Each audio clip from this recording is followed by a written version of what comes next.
to the stage here. I want to thank you all for coming out today.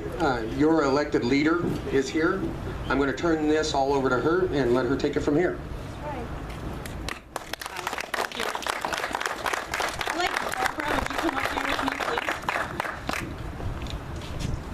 So I'm here today because I got a call last night from this lady right here. Barbara called me to let me know that she had a vet in trouble. He was very distraught and had received a letter and was going to receive a visit today. Was concerned about his guns. I'm here today because I believe Priest River is the next battleground for the federal government. It's a war against our vets. It's been brought to my attention from Barbara, and we're all here today to rally in support of this veteran. The federal government, through the Veterans Administration, is trying to use some gray areas in the Brady Handgun Violence Protection Act to violate this constituent's Second and Fourth Amendments. This veteran is a Vietnam vet who's been a local member of the VFW for, over 5 years? More years than I've been here. More years than she's been here. So last year, he had a stroke, and that's myself. I apologize. Last year, he had a stroke, and in filling out the paperwork at the hospital, they checked the wrong box that said that this gentleman could not handle his finances. They being his doctors? Yeah. So we're here today because I'm finding this outrageous. This is outrageous because the federal government is ignoring the constitutional rights of citizens, and they're attempting to deprive this man of his personal protection rights. It's ironic because this same federal government who freely gave the Mexican drug cartels free weapons which killed U.S. law enforcement officers is now greatly concerned about the guns of my constituent here in Priest River. I find this chilling because it shows once again that we have an out of control, out of touch multitude of federal agencies that do not know how to deal with the citizens. Amen. I'm here today to let the VA and the federal government know that this is not acceptable in Bonner or Boundary County. North Idaho will not kick our veterans when they are down. I'll share a few parts of this letter with you that this veteran received, but it says in our letter, this veteran received this letter just July 30th. And now, just about 2 weeks later, we have here this letter. In our earlier letter, we told you that we were reviewing evidence on your ability to handle your financial affairs. We finished the review and decided you are not competent for VA purposes. Not but two sentences later,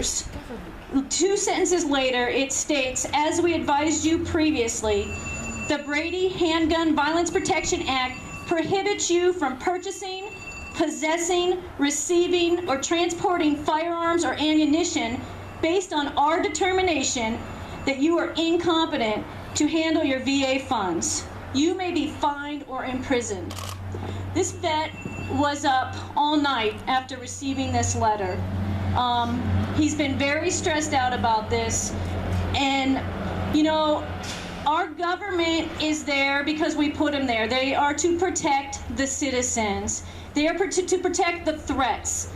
Our community are here to rally around this gentleman because he is not a threat to our community. This vet is not a threat to any of us here. And our government has real threats out there. ISIS, the borders, you can pick it. There's lots of them out here. This vet is not a threat in our community. And we're gonna stand with him today. And I think I would like to turn the mic over to another representative Representative Matt Shea, and I think he has a few words to share.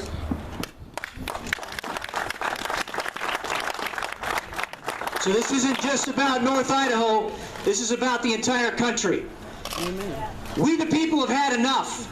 We have had enough of bureaucratic terrorism. We have had enough of the federal government overreach. We have had enough of the targeting of our veterans who served our country. Now there are some people who are trying to say this isn't a big deal. It's not a big deal that they sent him a letter that said because he had a stroke that they now can take his firearms. That's not a big deal. That's a big deal to me. Is it a big deal to you? Yeah. They then tried to say, "Oh, this meeting today, not a big deal. We just want to meet with him." Well, we're here today to make sure that that meeting occurs outside this gentleman's house. Yeah. We're also here today to make sure that no time in the future they come back to try to take this man's firearms. Now they tried to say that, oh, this isn't about confiscating his firearms, but it's interesting that the VA official here in Idaho on the phone earlier admitted that this guy should not have a pistol on his hip or any guns in the house. Well, why did he say that? Because he would have to report it for confiscation. So anybody out there today who says this is not about confiscating firearms is lying to you, is lying to the American people. And unfortunately, this has been going on throughout the country. And it stops here in Priest River, Idaho.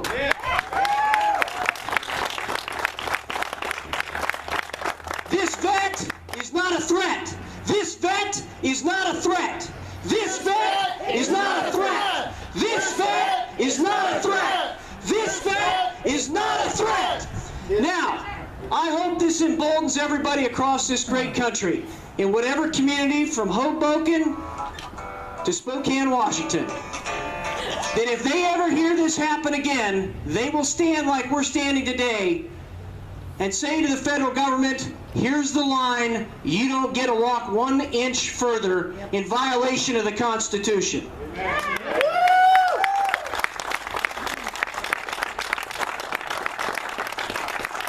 Our veterans deserve better than to be threatened, to be made afraid that they're going to lose the rights that they stood on the line to fight for all of us for. Right. Our veterans deserve better than that, and today as Americans, today united as citizens, we're telling the federal government, you're going to have to come through us to get to this veteran. That's right.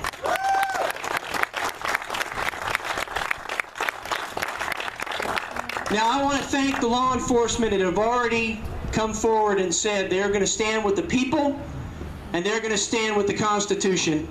And I want to give them a hand right now and bring them up. Sheriff,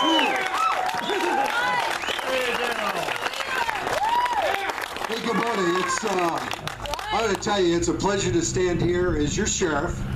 And I made a commitment when I took my oath to uphold the Constitution of the state of Idaho and also the rules and the laws of the state of Idaho.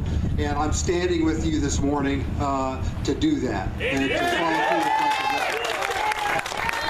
I want to make sure that Mr. Arnold's Second and Fourth Amendment rights are not violated, and we're not going to be enforcing rules and regulations and decisions made by people in a federal bureaucracy and a government.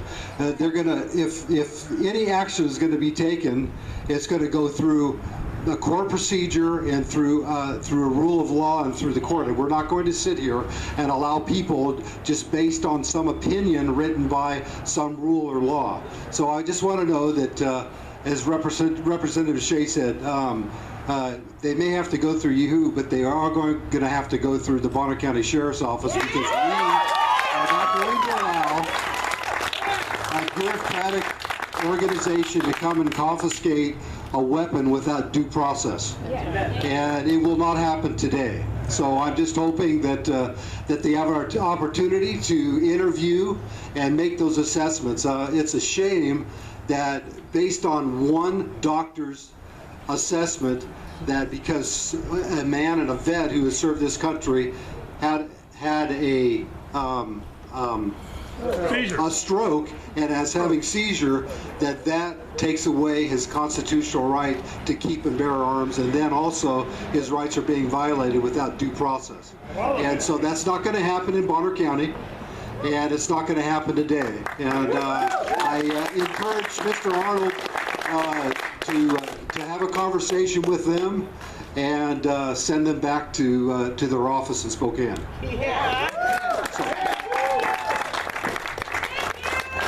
Thank you, Daryl. Thank you, Daryl. We're going to take a little walk. We're going to walk down to this veteran's home, and we're going to stand with them, and we're going to wait. So that's where we're going to head. Those of you that don't want to walk, you can drive along. How far is that? It's not very far. So we're going to lead the way. So we'll leave in about 5 minutes, and if you want to drive, you can follow. Thank you.